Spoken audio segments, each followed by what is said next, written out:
बच्चों, आज हम पढ़ेंगे उपसर्ग प्रत्यय। सबसे पहले हम उपसर्ग पढ़ेंगे। शब्द रचना में उपसर्गों का बहुत महत्व है। उपसर्ग शब्द के आगे लगते हैं। उपसर्ग उप यानी आगे, प्रत्यय यानी पीछे। तो आज हम पढ़ेंगे उपसर्ग, वे शब्दांश जो शब्दों के आगे लगकर नए शब्द का निर्माण करते हैं, उपसर्ग कहलाते हैं। तो आइए हम पढ़ते हैं उपसर्ग। हिंदी भाषा में शब्दों की रचना कई प्रकार से की जाती है। इनमें से एक विधि, एक तरीका है शब्दों के आरंभ या अंत में कुछ शब्दांश जोड़कर नए शब्द बनाना। आरंभ और अंत में। आरंभ में यानी अगर कोई शब्द आरंभ में जुड़ेगा वो उपसर्ग है, और अंत में कोई शब्दांश जुड़ेगा तो वो प्रत्यय है। इस तरह से प्राप्त नए शब्दों के अर्थ में नवीनता देखी जा सकती है। जैसे हार शब्द में आ प्र वी सम जोड़ने पर क्रम से हमें आहार, प्रहार और विहार प्राप्त होते हैं। देखिए, यह हम देखते हैं कि हार जो है, हार, ये एक मूल शब्द है। आहार, यहाँ भी आहार, यहाँ भी हार है। हार में आ लगने से आहार बन गया। इस आहार का मतलब भोजन होता है। हार में प्र लगने से प्रहार हो गया। इस प्रहार का मतलब चोट होता है। हार में वी उपसर्ग लग गया तो विहार मतलब भ्रमण होता है। तो इस तरह से हार एक मूल शब्द है, और इसमें आ प्र वी, ये जो है आ प्र वी, ये उपसर्ग है। तो हम कह सकते हैं कि उपसर्ग मूल शब्द के आगे लगते हैं। अब आइए पढ़ते हैं हम उपसर्ग की परिभाषा।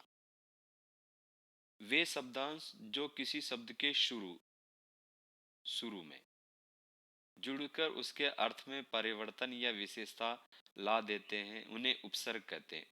जैसे उपसर्ग मूल शब्द, मतलब ये उपसर्ग जो है, उपसर्ग जो है वे शब्दांश है जो किसी शुरू के आरंभ में जुड़कर उसके अर्थ में परिवर्तन या विशेषता ला देते हैं, उपसर्ग कहते हैं।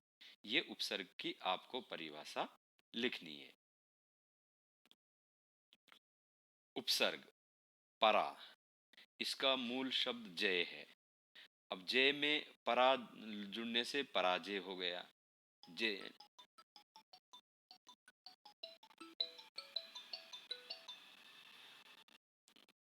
जय में पराजय, परा में शब्द जय में जुड़ने से पराजय हो गया। सम जो है उपसर्ग है, मोहन एक व्यक्ति का नाम, सम्मोहन किसी को मोहित करना हो गया। आगमन यानी जाना, उसमें आ जुड़ने से, आ जुड़ने से आ जुड़ गया गमन में तो आगमन हो गया। अपमान, मान जो मूल शब्द है उसमें अप शब्द देने से अपमान हो गया। इस तरह से ये प्रत्यय शब्द के आगे जुड़कर उसके अर्थ में परिवर्तन ला देते हैं। हिंदी शब्द में तीन प्रकार के उपसर्ग प्रचलित है। संस्कृत के उपसर्ग, हिंदी के उपसर्ग और विदेशी उपसर्ग। तो हम हिंदी में संस्कृत और हिंदी के ये दो तरह के उपसर्ग ज़्यादा चलते हैं। संस्कृत के उपसर्ग, संस्कृत के उपसर्गों को तत्सम उपसर्ग भी कहा जाता है। ये उपसर्ग प्राय उन शब्दों के साथ जुड़ते हैं जो संस्कृत भाषा से हिंदी में आए हैं।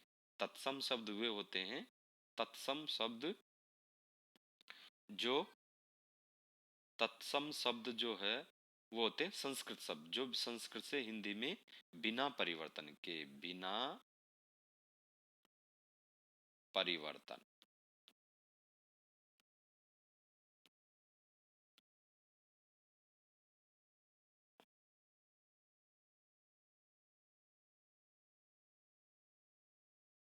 बिना परिवर्तन के आ जाते हैं।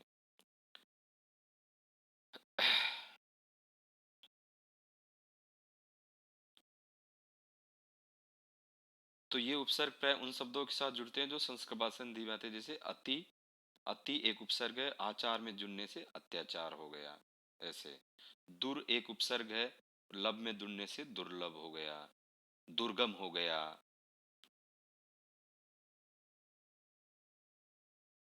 अब उपसर्ग और उसके नए शब्द, अभी आपके परीक्षा में जैसे आ गया अ उपसर्ग से कोई 3 शब्द बनाए, तो ज्ञान जो है मूल शब्द है ज्ञान, उसमें अ जुड़ने से अज्ञान हो गया। पवित्र मूल शब्द है, उसमें अ जुड़ने से अपवित्र हो गया। धर्म मूल शब्द है, उसमें अ जुड़ने से अधर्म हो गया। इस तरह से ये उपसर्ग हो गए। इसी तरह अंतर में अंतरराज्य, अंतर्राष्ट्रीय, अंतरजातीय, अंतर्मान। अतिशय में अतिशय, अतिरिक्त, अत्यंत, अत्यंत में भी अत्यंत में भी अति प्लस अंत है। अत्यंत में भी अति उपसर्ग है, अत्यंत, अत्यधिक, अति प्लस अधिक, इस तरह से। तो इनमें ये उपसर्ग का प्रयोग हुआ है। अध, अधोगामी, अधोगति, अधोगामी, अधोपतन। तो इसमें अध, ये विसर्ग की वजह से ये अधो हो जाता है, बाकी मूल जो शब्द उपसर्ग है इसमें अध है। अधिकार, कार में अधि जुड़ने से अधिकार, गम में अधि जुड़ने से अधिगम, अधिपति में अधि जुड़ने से अधिपति, अनुगमन, अनुसरण, अनुरोध, अनुराग, इस तरह से। इसी तरह मान में अप जुड़ने से अपमान, अपसारी। तो अप शब्द से, अप उपसर्ग से इतने सारे शब्द बने हैं ये। अभी, सामने, अभिमुख, अभिनय, अभिज्ञान, अभिमान, इस तरह से। औ, उसमें अवगुण, अवनति, अवरोध, अवकाश, अवशेष आदि ये बन गए। तो इस तरह से ये सब उपसर्ग है। आ से आजन्म, आमरण, आजीवन, आसमुद्र। उत से उन्नति, उत्थान। उप से उपादेश, उपयोग, उपसर्ग, उपहार। कु से कुमार्ग, कुपुत्र, कुचाल, कुमार। यानी ये उपसर्ग हमेशा शब्द के आगे लगते हैं। ये शब्दांश है जो मूल शब्द के आगे लगते हैं। परा से पराजय, पराभव, पराक्रम। परि, परिधि, परिचालन, परिवर्तन, परिश्रम, परिणाम। इसी तरह प्र से प्रबल, प्रयत्न, प्रचार, प्रहार, प्रकार। प्रति से प्रत्येक, प्रतिदिन, प्रतिकूल, प्रतिक्षण, प्रतिरोध। वि से वियोग, विकार, विषम, विशेष, विहार। सम से संयोग, संयम, सम्मान, संबंध, संशय। सत से अच्छा, सतपथ, सत्संग, सत्कर्म। सम बराबर से समवयस्क, समकोण, समकालीन। सह से सहपाठी, सहकर्मी, सहभागी, सह यानी साथ, सहयोगी, सहकार। स्वयं से स्वयंसेवक, स्वयं। तो इस तरह से ये इतने सारे जो ये सब उपसर्ग है और इनसे हम नए शब्द बना सकते हैं। इसी तरह आपके परीक्षा में ये उपसर्ग आएंगे। परीक्षा में आ गया आ उपसर्ग से कोई 2 शब्द बनाओ, या फिर निर्मल शब्द में, या पराजय शब्द में, या पराभव शब्द में, या पराक्रम में। अभी आ गया पराक्रम जो है, पराक्रम में कौन सा उपसर्ग है, परा उपसर्ग है, क्रम उसमें मूल शब्दतः है। तो इस तरह से ये हम उपसर्ग हैं। अन से अनपढ़, अनबन, अनजान, अनहोनी आदि।